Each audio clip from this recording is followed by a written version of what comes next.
Salut à tous, j'espère que vous allez bien et que vous avez bien passé des fêtes de Saint-Sylvestre.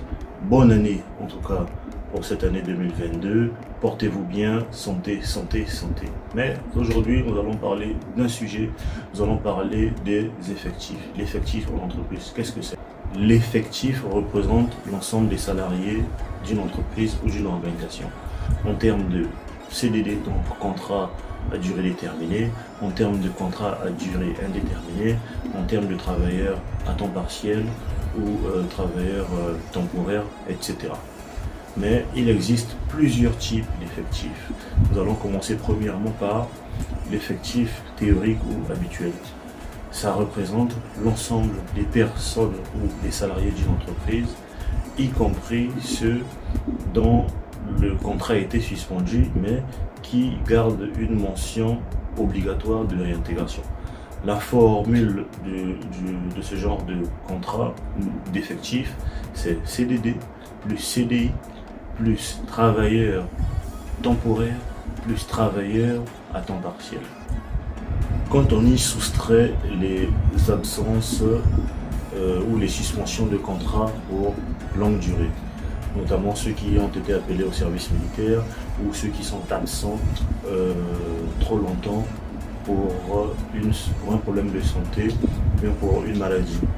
Quand on y soustrait, on tombe dans ce qu'on appelle l'effectif inscrit.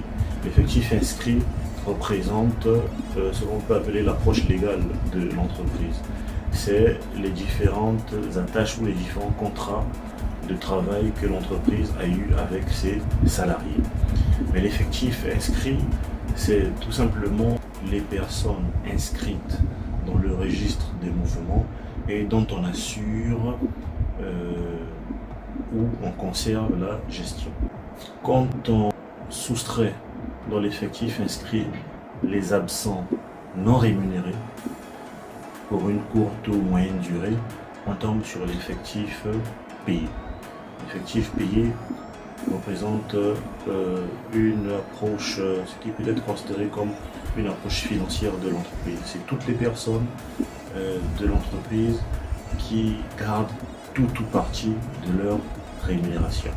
Quand on y soustrait les absents rémunérés à quelque titre que ce soit, on tombe sur l'effectif présent. Alors l'effectif présent, c'est tout simplement toutes les personnes présentes dans l'entreprise, qu'elles travaillent ou non pour l'activité ou pour le travail dont elles sont recrutées.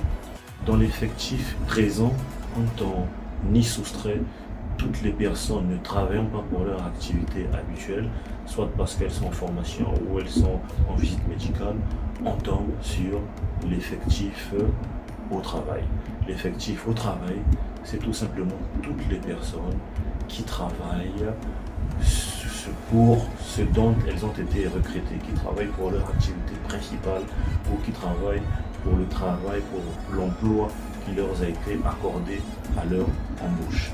Et pour finir, il y a l'effectif permanent. Alors l'effectif permanent, c'est tous les agents ou tous les salariés qui ont un CDI et qui sont inscrits tout au long de l'année de façon permanente au travail. Voilà un peu les différents types d'effectifs que nous avons pu citer, que vous pourrez rencontrer au cours de votre vie professionnelle. Je vous demanderai en tant que professionnel de préciser la prochaine fois. C'est vrai que l'on parle d'effectifs, mais il serait quand même mieux de préciser quel genre d'effectif vous voulez, professionnellement parlant, techniquement parlant, parce que c'est bien de cela que nous parlons ici. Merci, j'ose espérer que je vous apporter un petit plus encore. Likez, abonnez-vous à la chaîne, activez l'alerte. J'espère que vous avez bien entamé l'année. À nous revoir pour de prochaines éditions. D'ici là, portez-vous bien.